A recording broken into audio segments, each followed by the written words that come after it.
ಎಲ್ರಿಗೂ ನಮಸ್ಕಾರ. ಎಲ್ರಿಗೂ ನಮಸ್ಕಾರ ಅಂತ ಕರೆದೆ.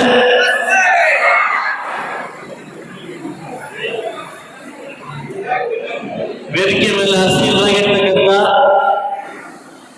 ಗೀತಾ ಅವ್ರನ್ನ ಗೀತಾ ಇದ್ದಾರೆ. ಇರೋ ಭಾಷೆ ನಾನು ನಮ್ಮ MS ಯೂನಿವರ್ಸಿಟಿ ಮುಗಿಸಾಕಿದ್ರಿ, ಇನ್ನೇನು ನೀವು ಮುಗಿಸ್ತೀರಿ ಅಂತ ಅವ್ರಿಗೆ ನೋಡ್ತಾ ಇದ್ದಾರೆ. ಇವತ್ತು ದಯವಿಟ್ಟು ಯಾರು ಹಿಂದೆ ಎದ್ದೋಗ್ತಿದ್ರೆ ಶಿಕ್ಷಕರು, ನಿಮ್ಮ ವೃತ್ತಿಗೆ ಈ ಮಹೋತ್ಸವದ ಕಾರ್ಯಕ್ರಮಕ್ಕೆ ಅವಮಾನ ಮಾಡದಂಗೆ ರೀತಿ ಅಂತ ನನ್ನ ಭಾವನೆ. ಇದು ನಿಮ್ಮ ಹಬ್ಬ, ಇದು ನಿಮ್ಮ ದಿನ, ನಿಮಗೋಸ್ಕರ ಅರ್ಪಿಸತಕ್ಕಂಥ ದಿನ ಇದು. ನಾನು ಸೆಪ್ಟೆಂಬರ್ 5ನೇ ತಾರೀಕು ತುಂಬಾ ವಿಜೃಂಭಣೆಯಿಂದ ಈ ಕಾರ್ಯಕ್ರಮ ಮಾಡಬೇಕು ಅನ್ಕೊಂಡಾಗ ಈದ್ ಮಿಲಾದ್ ಬಂತು. ಈದ್ ಮಿಲಾದ್ ದಿವಸ ಮಾಡೋದು ಬೇಡ ಅಂತ ಅಂದ್ಬಿಟ್ಟು, ವರ್ಷ ಪೂರ್ತಿ ಕಷ್ಟ ಬಿದ್ದಿರ್ತೀರಿ, ದಸರಾ ರಜಾ ಬೇರೆ ಸ್ಟಾರ್ಟ್ ಆಗಿದೆ, ಟೂರ್ ಬೇರೆ ಪ್ಲಾನ್ ಮಾಡ್ಕೊಂಡಿರ್ತೀರಿ, ಫ್ಯಾಮಿಲಿ ಜೊತೆ ಇರ್ಬೇಕು. ನೀವೆಲ್ಲರೂ ವರ್ಷ ಪೂರ್ತಿ ಮಕ್ಕಳನ್ನ ಎಲ್ಲ ರೀತಿ ದಣಿಸಿರ್ತೀರಿ. ನಿಮಗೋಸ್ಕರ, ನಿಮ್ಮ ಖುಷಿಗೋಸ್ಕರ ನನ್ನ ತಾಲೂಕಿನ ಎಲ್ಲ ಶಿಕ್ಷಕ ಶಿಕ್ಷಕರು ಕೂಡ ನಿಮ್ಮ ಜೀವನದಲ್ಲಿ ಕೂಡ ನಗು ಇರಬೇಕು ಅನ್ನೋ ಕಾರ್ಯಕ್ರಮಕ್ಕಾಗಿ ಒಂದು ಖಾಸಗಿ ಕಡೆಯಿಂದ ಒಂದು 2 ಅವರು ಒಂದು ನಗರ ಕಾರ್ಯಕ್ರಮ ಮಾಡೋಣ ಅಂತ ಹೇಳ್ಬಿಟ್ಟು ನಾನು ಅಷ್ಟು ದೂರದಿಂದ ನಿಮ್ಮನ್ನ ನಗಿಸ್ಲಿಕ್ಕೆ, ನಿಮ್ಮನ್ನು ಸಂತೋಷಪಡಿಸ್ಲಿಕ್ಕೆ ಅವ್ರನ್ನ ಕರೆಸಿದ್ದೀನಿ. ಇವತ್ತು ತುಂಬಾ ಸುಂದರವಾಗಿ ಈ ಶಿಕ್ಷಕ ದಿನಾಚರಣೆಯನ್ನು ನಮ್ಮ ತಾಲೂಕಲ್ಲಿ ಆಚರಣೆ ಮಾಡಿದ್ದೀವಿ. ಬಹುಶಃ ನಾನು ಮೊದಲೇ ಹೇಳಿದ್ದೀನಿ, ನಮ್ಮ ಶಿಕ್ಷಕರಿಗೆ ಏನು ಕಷ್ಟ ಕೊಡಬೇಡಿ, ಯಾರು ಚಂದ ವಸೂಲು ಮಾಡಬೇಡಿ. ಯಾಕಂದ್ರೆ ಇವ್ರು ಯಾವುದೇ ಕಾರಣಕ್ಕೂ ಗಿಮ್ಣ ಬರೋದಿಲ್ಲ. ಇವರು ಒಂಥರ ಮೂಕಪೇಕ್ಷಕರು, ಸಮಾಜವನ್ನು ಕಟ್ಟುವಂತ ಕೆಲಸ ಮಾಡ್ತಾ ಇದ್ದಾರೆ. ಒಂದು ಎಲೆಕ್ಷನ್ ಆಗಿರ್ಲಿ, ಒಂದು ಸೆನ್ಸಸ್ ಆಗಿರ್ಲಿ, ಗೌರ್ಮೆಂಟ್ ಏನೇ ಭಾಗ ಆಗಿರ್ಲಿ, ಫಸ್ಟ್ ಬೀಳೋದು ಯಾರ ಮೇಲೆ? ನಮ್ಮ ಶಿಕ್ಷಕರ ಮೇಲೆ. ಬಹುಶಃ ಕರ್ನಾಟಕ ರಾಜ್ಯದ ಎಲ್ಲ ಇಲಾಖೆ ಕಡೆ ಬಗ್ಗೆ ನೋಡ್ತಾರೆ. ಮೊನ್ನೆ ಮುಖ್ಯಮಂತ್ರಿಗಳು ಶಿಕ್ಷಕರ ಬಗ್ಗೆ ಮಾತ್ರ ಗಮನ ಕೊಡೋದಿಲ್ಲ.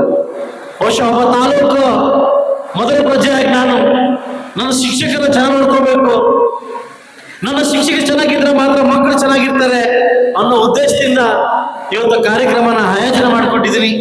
ಬಹುಶಃ ಇದ್ರಲ್ಲಿ ಏನೋ ತಪ್ಪಾಗಿದ್ರೆ ತಿದ್ಕೊಳ್ಳಕ್ಕೆ ಅವಕಾಶ ಕೊಡಿ ಅಂತ ಹೇಳ್ತಾ, ದಯವಿಟ್ಟು ನೀವು ಸಮಾಜವನ್ನು ಕಟ್ಟುವಂತ ಕೆಲಸ ಮಾಡ್ತಾ, ಅವಾಗಲೇ ಶ್ರೀನಿವಾಸ ರೆಡ್ಡಿ ಮಾತಾಡ್ತಾ ಇದ್ರು, ಒಬ್ಬ ಲಾಯರ್ ತಪ್ಪು ಮಾಡಿದ್ರೆ ಆ ಕಕ್ಷಿದಾರನಿಗೆ ಅನ್ಯಾಯ ಆಗುತ್ತೆ, ಒಬ್ಬ ಇಂಜಿನಿಯರ್ ತಪ್ಪು ಮಾಡಿದ್ರೆ ಬಿಲ್ಡಿಂಗ್ ಉಳಿದೋಗುತ್ತೆ. ಆದ್ರೆ ಒಬ್ಬ ಶಿಕ್ಷಕ ತಪ್ಪು ಮಾಡಿದ್ರೆ ಸಮಾಜವನ್ನೇ ಹಾಳಾಗ್ತಕ್ಕಂಥ ಕೆಲಸವನ್ನು ನಾವು ಮಾಡ್ತೀವಿ. ಬಹುಶಃ ಮುಳಬಾಗಿಲು ತಾಲೂಕಿಗೆ ಏನಿಗೋಸ್ಕರ, ಯಾತಕ್ಕೋಸ್ಕರ ನಾನು ಒಬ್ಬ MLA ಆಗಿ ಬಂದಿದ್ದೀನಿ, ಒಬ್ಬ ಶಾಸಕನಾಗಿ ಬಂದಿದ್ದೀನಿ. ಶೈಕ್ಷಣಿಕ ಕ್ಷೇತ್ರಕ್ಕೆ ಒತ್ತು ಕೊಡಬೇಕು, ನಾವೆಲ್ಲ ಒಗ್ಗಟ್ಟಾಗಿರ್ಬೇಕು, ಒಳ್ಳೆ ಸಂದೇಶವನ್ನು ಸಾರಬೇಕು ಅನ್ನೋ ಇದ್ರ ಮುಖಾಂತರವಾಗಿ ಈ ಒಂದು ಶಾಸಕನಾಗಿ ಬಂದಿದ್ದೀನಿ. ಎಲ್ಲ ಒಂದು ಶಿಕ್ಷಕರ ಸಪೋರ್ಟ್ ಕೂಡ ನನಗಿದೆ. ನೀವಿದ್ರೆ ನಾನು, ನಾವಿದ್ರೆ ನೀವು, ಒಳ್ಳೆ ಸಮಾಜವನ್ನ, ಉತ್ತಮ ಸಮಾಜವನ್ನ ಕಟ್ಟಲಿಕ್ಕೆ ನಾವು ಶತ ಪ್ರಯತ್ನವನ್ನ ಮಾಡೋಣ ಅಂತ ಹೇಳ್ತಾ, ಮಹಾರಾಜ ಕಾಲದಲ್ಲಿ ಸುಸೂತ್ರವಾಗಿತ್ತಂತೆ ರಾಜ್ಯ, ತುಂಬಾ ಸುಸೂತ್ರವಾಗಿತ್ತಂತೆ ರಾಜ್ಯ. ಬಟ್ ಆ ರಾಜ ಅನ್ಕೊಂಡಂತೆ ನನ್ನ ರಾಜ್ಯ ಶುಭ ವೈಭವವಾಗಿದೆ ಅಂತ, ಎಲ್ಲಾ ಪ್ರಜೆಗಳು ಚೆನ್ನಾಗಿದ್ದಾರೆ, ನನ್ನ ರಾಜ್ಯ ಚೆನ್ನಾಗಿದೆ ಅನ್ಕಡೆ. ಬರ್ತಾ ಬರ್ತಾ ಬರ್ತಾ ಬರ್ತಾ ಒಂದು ದೂರಗಳು ಜಾಸ್ತಿ ಅಂತ ರಾಜರ ಹತ್ರ. ರಾಜರೇ, ನೀವು ಚೆನ್ನಾಗಿದ್ರೆ, ನಿಮ್ ಕುಟುಂಬ ಚೆನ್ನಾಗಿದ್ರೆ, ಆದ್ರೆ ನಿಮ್ ಪಕ್ಕದಲ್ಲಿ ಇರ್ತಕ್ಕಂಥ ಮಹಾಮಂತ್ರಿ ಕಾಟ ಜಾಸ್ತಿ ಆಗಿದೆ. ಆ ರಾಜ ನಂಬಲಿಲ್ವಂತ. ಬಹುಶಃ ಆ ರಾಜ ಅನ್ಕೊಂಡಿದ್ದು ನನ್ನ ಹಿಂದೆ ಚೆನ್ನಾಗಿದೆ ರಾಜ್ಯ ಅನ್ಕೊಂಡು. ಮತ್ತು ಇವತ್ತಿನ ಪ್ರಪಂಚದಲ್ಲಿ ಮುಂದೆ ಕಳಿಸ್ಬಿಟ್ಟು ಹಿಂದೆ ಮಾತಾಡೋದು ಜಾಸ್ತಿ ಆಗ್ಬಿಟ್ಟು, ಹಿಂದೆ ಮಾತಾಡೋದು ಜಾಸ್ತಿ ಆಗ್ಬಿಟ್ಟು. ಬಟ್ ಏನಾಗಿದೆ ಅಂದ್ರೆ, ಬಹುಶಃ ನಮ್ಗೆ ಮುಂದೆ ಕಣ್ಕೊಟ್ಟು ಹಿಂದೆ ಕಣ್ಕೊಟ್ಟಿಲ್ಲ, ಯಾರೇನ್ ಮಾತಾಡ್ತಾರೆ ಗೊತ್ತಾಗೋದಿಲ್ಲ. ಆ ರಾಜ ಕೂಡ ಹಂಗೆ ಅನ್ಕೊಂಡಿದ್ದಂತೆ, ನನ್ನ ರಾಜ್ಯ ಸುಗಮವಾಗಿದೆ ಅನ್ಕೊಂಡಿದ್ದೇನೆ. ಆದ್ರೆ ಬರ್ತಾ ಬರ್ತಾ ಬರ್ತಾ ರಾಜನಿಗೂ ಡೌಟ್ ಇದ್ರೆ, ಈ ಮಹಾಮಂತ್ರಿಗಳೇನೋ ಕಣ್ಣನ ಮಕ್ಳೇನೋ ಮಾಡ್ತಾವ್ರೆ, ಏನೋ ಮಾಡ್ತಾವ್ರೆ. ಸೊ ಆಗ ಒಂದು ದಿವಸ ಪರೀಕ್ಷೆ ಇಟ್ಟಂತೆ ರಾಜ. 3 ಜನ ಮಹಾಮಂತ್ರಿಗಳನ್ನ ಕರ್ತೇನೆ ಇಲ್ಲಿಗೆ. ಎಲ್ಲ ಮಹಾರಾಜ ಬಂದಿದ್ದಾರೆ. ನಿಮ್ಗೆ ಗೊತ್ತಲ್ಲ, ನಾಳಿದ್ದ ನನ್ನ ಬರ್ಡೇ ಇದೆ, ನನ್ನ ಬರ್ಡೆಗೆ ನೀವೆಲ್ಲ ಕಾಡಿಗೆ ಹೋಗಿ ಒಳ್ಳೆ ಹಣ್ಣುಗಳನ್ನ ಕರ್ತನ್ನಿ, ಒಳ್ಳೆ ಹಣ್ಣುಗಳು. 3 ಜನ ಮಹಾಮಂತ್ರಿಗಳು. ನೀವು ನಾಳೆ ಬೆಳಗ್ಗೆ ಹೋಗಿ ಸಾಯಂಕಾಲ ಒಳಗಡೆ ಹಣ್ಣು ತಂದು ವಾಪಸ್ ಬರಬೇಕು ಅನ್ನುತ್ತೆ ಮಹಾರಾಜ. ಆಯ್ತು ಮಹಾಪ್ರಭು. ಮೊದಲನೇ ಮಹಾಮಂತ್ರಿ ಹೊರಟಂತೆ, ತುಂಬಾ ಇಷ್ಟ ಅಂತ ಮಹಾರಾಜನಿಗೆ. ಆ ಮಹಾರಾಜ ಏನೇನು ತಿಂತಾನೋ ಎಲ್ಲ ಹಣ್ಣುಗಳನ್ನು ಅವನೇ ಸ್ವತಃ ಹೋಗಿ ಕೊಯ್ದು ತಂದು ತನ್ನಂತೆ 5 ಗಂಟೆಗೆ. ಎರಡನೇ ಮಹಾಮಂತ್ರಿ, ನಾವು ಆ ಮಹಾಮಂತ್ರಿ ಮಹಾರಾಜಗೆ ನನ್ನ ಹಣ್ಣು ಕಮ್ಮಿ ಬರುತ್ತಾ, ಯಾವುದಾದ್ರೂ ತಗೊಂಡು ಹೋಗೋಣ, ಸಿಕ್ಕಿದ್ದು ಬಕ್ಕಿದ್ದು ಎಲ್ಲ ಬಾಚ್ಕೊಂಡು ಹಾಕ್ಬಿಟ್ಟು. ಈ ಮೂರನೇ ಮಹಾಮಂತ್ರಿ, ನಾವೇನ್ ತಗೊಂಡು ಹೋಗ ಮಹಾತ್ಮ ನೋಡ್ತಾರೆ ಅಂದ್ಬಿಟ್ಟು ಅದು ತುಂಬ ಕಲ್ಲು ಹಾಕೊಂಡು ಹೋದ, ಬ್ಯಾಗ್ ತುಂಬ ಕಲ್ಲು ಹಾಕೊಂಡು ಹೋದ. 5 ಗಂಟೆಗೆ ಹಾಜರಾದ್ರಂತೆ ಮಹಾಮಂತ್ರಿಗಳೆಲ್ಲ ಮಹಾರಾಜನ ಹತ್ರ. ಆ ಮಹಾರಾಜ ಚೆಕ್ ಮಾಡ್ಲಿಲ್ಲಂತೆ. ಮಹಾರಾಜ, ನಿನ್ನ ಹುಡುಗರೆ ತಂದಿದ್ವಿ, ಯಾರಲ್ಲಿ ಸೇನಾಧಿಪತಿಗಳೇ, ಇವನ್ ತಗೊಂಡು ಜೈಲಿಗೆ ಹಾಕಿ. ಎಷ್ಟು ತಿಂಗಳು? 1 ತಿಂಗಳು ಜೈಲಿಗೆ ಹಾಕಿ. ಅದು ಪರೀಕ್ಷೆ. ಆ ಜೈಲಿಗೆ ಹಾಕಿದ್ರಂತೆ. ಇನ್ನೊಂದು ಸಂದೇಶ ಮಾಡಿದಂತೆ, ಯಾವುದೇ ಕಾರಣಕ್ಕೂ 1 ತಿಂಗಳು ಊಟ ಕೊಡಬೇಡಿ, ಊಟ ಕೊಡಬೇಡಿ. ಯಾಕೆಂದ್ರೆ ಅವ್ರು ತಂದಿರ್ತಕ್ಕಂಥ ಹಣ್ಣುಗಳನ್ನ ಅವರೇ ತಿನ್ಲಿ, ಅವ್ರು ತಂದಿರ್ತಕ್ಕಂಥ ಹಣ್ಣುಗಳನ್ನ ಅವರೇ ತಿನ್ಲಿ. ಮೊದಲೇ ಮಹಾಮಂತ್ರಿ ಒಳ್ಳೆ ಒಳ್ಳೆ ಹಣ್ಣು ತಂದಿದ್ದ, 1 ತಿಂಗಳು ತಿಂದ ಚೆನ್ನಾಗಿ ಬದುಕಿದ್ದ. ಎರಡನೇ ಮಹಾಮಂತ್ರಿ ಅವನು ಕಚಾ ಬೀಜ ತಿಂದ ಹಣ್ಣು ತಿಂದ ಹಾಸ್ಪಿಟಲ್ ಸೇರ್ಕೊಂಡ 3 ದಿವಸಕ್ಕೆ. ಇನ್ನೊಬ್ಬ ತಂದಿದ್ದಲ್ಲ ಕಲ್ಲು ಮಣ್ಣು ತಿಂದು ಸತ್ತ. ಇದು ಸಂದೇಶ ಏನಂತಂದ್ರೆ, ನಾವೇನೇನು ಮಾಡ್ತೀವಿ, ಏನೇನು ತಗೊಂತೀವಿ, ಯಾವ ಹೈಡ್ ಹಾಕ್ತಿವಿ, ಯಾರ ಮೇಲೆ ಸ್ಕೆಚ್ ಹಾಕ್ತಿವಿ, ಅದೆಲ್ಲ ನಮ್ಮ ಮೇಲೆ ಬರುತ್ತೆ. ಅವೆಲ್ಲ ನಮ್ಮ ಮೇಲೆ ಬರುತ್ತೆ. ಉತ್ತಮ ಸಮಾಜವನ್ನು ಕಟ್ಟಬೇಕಾದ್ರೆ ಶಿಕ್ಷಕರಾದ ಉತ್ತಮ ಸಮಾಜ ಶಿಕ್ಷಕಿ ಆಗ್ತೀರಿ. ಇಲ್ಲ ನಾನು ಒಳ್ಳೆ ಸಂಘದ ಅಧ್ಯಕ್ಷ ಆಗ್ಬೇಕಾದ್ರೆ ಅಧ್ಯಕ್ಷ ಆಗ್ತೀರಿ ಅಲ್ವಾ? ಏನೇ ಮಾಡಲಿ, ಹೇಗೆ ಮಾಡಲಿ, ಹೇಗೆ ಇರಲಿ, ನಾವು ಮಾಡಿದ ಫಲ ನಮಗೆ ವಾಪಸ್ ಬರುತ್ತೆ.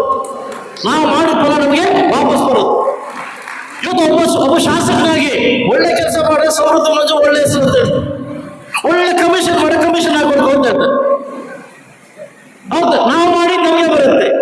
ನಾನು ಅದೇ ಹೇಳೋದು, ಏನೇ ಮಾಡಿ ಹೇಗೆ ಮಾಡಲಿ ಈ ಕಪ್ಪು ಚುಕ್ಕೆ ಮಾತ್ರ ನಮ್ಮ ಮೇಲೆ ಬಂದೇ ಬರುತ್ತೆ. ಇವತ್ತಿನ ಉತ್ತಮ ಸಮಾಜನ ಕಟ್ಟಬೇಕಾದ್ರೆ ಉತ್ತಮ ಶಿಕ್ಷಕರಾಗಬೇಕು. ಉತ್ತಮ ಸಮಾಜ ಬದುಕಬೇಕಾದ್ರೆ ಶಿಕ್ಷಕರಿಂದ ಮಾತ್ರ ಸಾಧ್ಯ ಆಗುತ್ತೆ. ಈ ಸರ್ವೇಪಲ್ಲಿ ರಾಧಾಕೃಷ್ಣ ಅವರ ಹೆಸರಲ್ಲೇನು ಶಿಕ್ಷಕ ದಿನಾಚರಣೆ ಮಾಡ್ತೀವಿ. 224 ಕ್ಷೇತ್ರದಲ್ಲಿ ಬಹುಶಃ ಈ ಒಂದು ಬ್ರಾಂಚ್ ಕೂಡ ನಿಮ್ಗೆ ತೊಂದರೆ ಕೊಟ್ಟು ಎಲ್ಲ ವ್ಯವಸ್ಥೆ ನಾನೇ ಮಾಡಿಕೊಟ್ಟು, ಎಲ್ಲ ಶಿಕ್ಷಕರು ಒಗ್ಗೂಡಿಸಿ, ಎಲ್ಲ ಸಂಘದ ಅಧ್ಯಕ್ಷರು ಒಗ್ಗೂಡಿಸಿ, ನೀವೆಲ್ಲ ಒಗ್ಗಟ್ಟಾಗಿರ್ಬೇಕು. ನೀವು ನನ್ನ ಬಲವಾಗಿರ್ಬೇಕು. ನೀವು ನನ್ನ ಬಲವಾಗಿದ್ರೆ ಮಾತ್ರ ಸಮಾಜ ಕಟ್ಟಕ್ಕೆ ಸಾಧ್ಯ ಅಂತ ಹೇಳ್ತಾ ನಾವೆಲ್ಲ ಸೇರಿ ಇವತ್ತು ಸುಂದರವಾದ ಒಂದು ಅಡಿಗೆ ಮಾಡಿಸಿ, ಒಂದು ನಗೆ ಒಬ್ಬನ ಮಾಡಿಸಿ ನಿಮ್ಮಲ್ಲಿ ಕೂರಿಸಿದ್ದೀನಿ.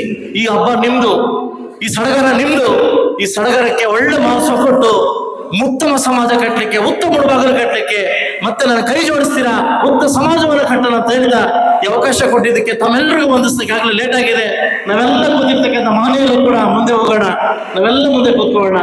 ಅದು ಎದುರು ಎದ್ದೋಗಿ ಅಂತ ಹಿಂದೆ ಕೆಳಗಡೆ ಹಿಂದೆ ಎದ್ದೋಗಿ ಕೆಳಗಡೆ ಅಂತ ಹೇಳ್ತೀನಿ. ನಾನು ಸಹ ನಿಮ್ಮ ಜೊತೆ ಕೆಳಗಡೆ ಬರ್ತೀನಿ. ನಗೆಬ್ಬ ಕಾರ್ಯಕ್ರಮನ ನಿಮ್ಮ ಜೊತೆ ನಾನು ಕೂಡ 1 hour ಇರ್ತೀನಿ ಅಂತ ಹೇಳ್ತಾ, ದಯವಿಟ್ಟು ಯಾರು ಎದ್ದೋಗ್ಬೇಡಿ. ಮತ್ತೆ ಸಾಯಂಕಾಲ ಎಲ್ರಿಗೂ ಊಟದ ವ್ಯವಸ್ಥೆ ಇದೆ, ಎಲ್ಲರೂ ಊಟ ಮಾಡಿ ಇಲ್ಲಿಂದ ಹೋಗೋಣ ಅಂತ ಹೇಳ್ತಾ, ಉತ್ತಮ ಸಮಾಜ ಕಟ್ಟಲಿಕ್ಕೆ ಉತ್ತಮ ಶಿಕ್ಷಣ ಆಗ್ಬೇಕು ಅಂತ ಹೇಳ್ತಾ ಶಿಕ್ಷಕ ದಿನಾಚರಣೆ ಶುಭಾಶಯಗಳು ತಿಳಿಸ್ತಾ ನಾನು ಮಾತು ಮುಗಿಸ್ತಾ ಇದ್ದೀನಿ. ಜೈ ಗುರುದೇವ್. ಮೊದಲು ಮಾತಾಡಿ ಸರ್.